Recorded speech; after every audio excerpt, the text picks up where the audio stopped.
Voilà, alors on est à cette étape 6.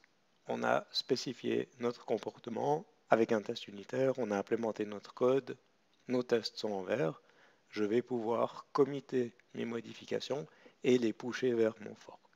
Une fois que j'aurai fait ça, je vais pouvoir demander au prof d'accepter ma solution, d'accepter ma contribution en faisant une paire. Donc, ça va se passer en ligne de commande. Je vais d'abord faire un git status. Et puis, si je regarde mon git status, je vois que j'ai des nouveaux fichiers. Pourquoi est-ce qu'il me l'affiche deux fois? Je suis un peu surpris.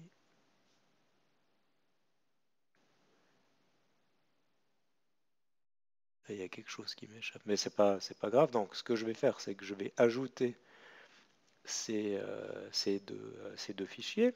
Donc, git add src. Je prends tout ce qui est dans src finalement.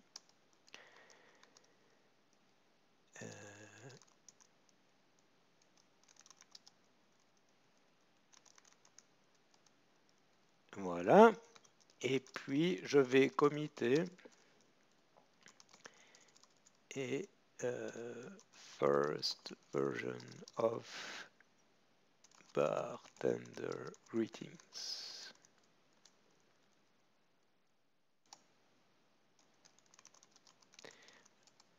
Avec git branch, on voit que je suis toujours bien sur la feature branch. Si j'essaie ici de faire un git push, Git va me donner des infos et me dire attention, si tu veux pusher, il faut qu'il y ait une branche correspondante sur ton repos origine, et puis tu peux faire ça avec cette commande. Cette étape ici, elle va varier un petit peu en fonction de votre configuration Git et puis des valeurs par défaut. Des fois, votre installation est Git pour faire ça automatiquement et puis s'appuyer sur des valeurs par défaut, sur des conventions. Donc ici j'ai pushé et puis j'ai une réponse du serveur, donc de GitHub, qui dit ah ben voilà, merci pour la branche. Tu peux maintenant aller faire une pull request. Donc je pourrais visiter ce lien, mais en fait, si je reviens sur GitHub, vous voyez que automatiquement GitHub a détecté et puis il a mis à jour mon interface web. Donc ici, je suis bien dans mon fork. J'ai bien ici une branche que j'ai créée qui vient d'être mise à jour. Et puis, je vais pouvoir maintenant faire ma pull request. Donc, je viens ici. Quelle est la base? Donc, ce vers quoi je veux faire la soumission, c'est bien dans le repository SoftEng. J'ai bien envie de contribuer à la branche master.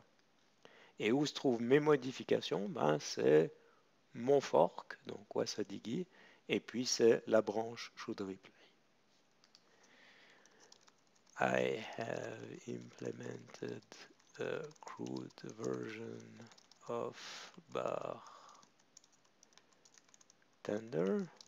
I don't use messages and only strings, but it does the job for now. Voilà, ça c'est mon commentaire, c'est ce que je veux signaler aux gens qui font la maintenance. Je vais créer ma pull request et puis vous voyez qu'ici il y a un mécanisme qui se met en place. D'abord on dit, ah j'ai un warning maintenant qui me dit l'intégration continue n'a pas été configurée.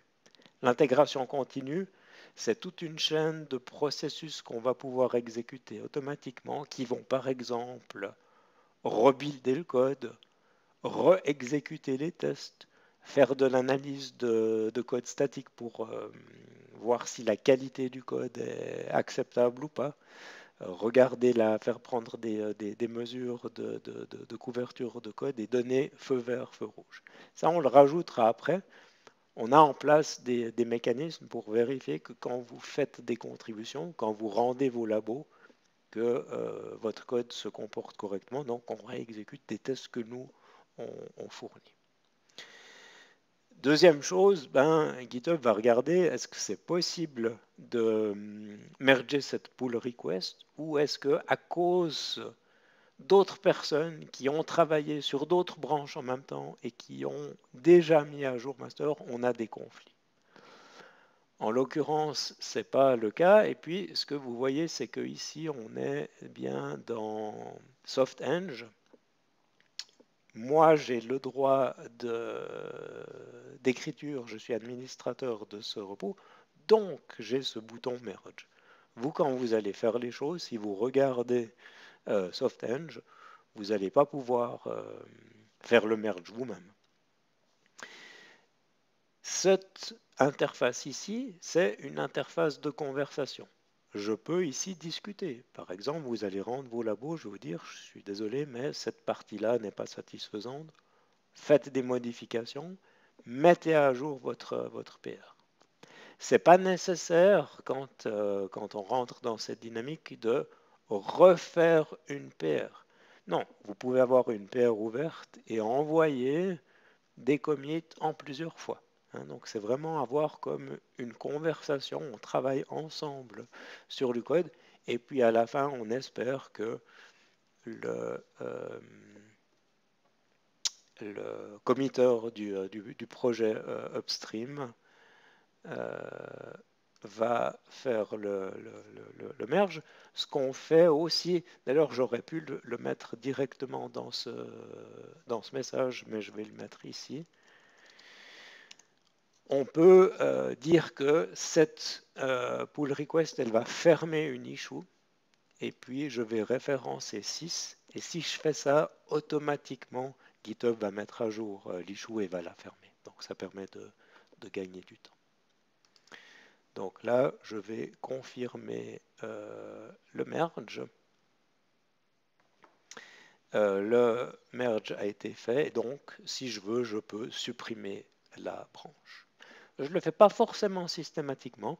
J'aime bien garder des branches. De toute façon, dans Git, une branche, c'est juste un pointeur. Donc, c'est quelques bytes dans un fichier. Ça ne prend pas de la place ni sur votre machine, ni sur un serveur. Et puis, d'avoir les branches à disposition, donc d'avoir ces pointeurs, ça permet de faire des statistiques et puis de se promener dans l'historique. Donc, moi, je n'ai pas l'habitude de systématiquement supprimer tout de suite les feature branches. Beaucoup de gens font ça. Donc, si on regarde maintenant l'état dans lequel on est, vous voyez en fait le clause 6, je l'ai pris trop tard. J'aurais dû le mettre dans le message principal.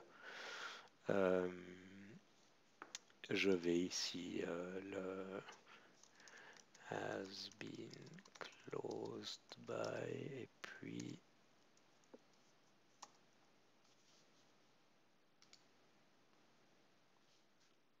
je mets le commentaire ici. Mais normalement, c'est quand on fait la PR qu'on donne la liste dans le message des issues qui ont été fermés.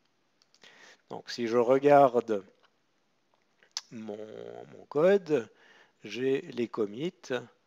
On voit que j'ai ici un commit avec le merge de ma pull request. Et puis, si je vais dans le source, on voit que j'ai bien ma classe bartender ici, qui est celle que je viens de contribuer. Donc là, on a vu le workflow une première fois, avec une première version du code. Ce que je vais faire maintenant, c'est que je vais retourner dans le code, je vais travailler moi-même sans enregistrer le webcast, je vais mettre en place une structure. Et puis dans le webcast suivant, je présenterai cette structure et je vous montrerai comment vous pouvez ensuite refaire ce workflow très rapidement et très souvent, à chaque fois en développant la même petite fonctionnalité. En gros, à chaque fois, vous allez implémenter une nouvelle sorte de bière ou une nouvelle boisson. Et puis ça va vous permettre d'exercer ce cycle autant de fois que vous avez envie. Mais pour pouvoir faire ça, je vais mettre en place la structure, ça va me prendre un moment. C'est pas forcément très utile de voir le webcast, ça prendrait beaucoup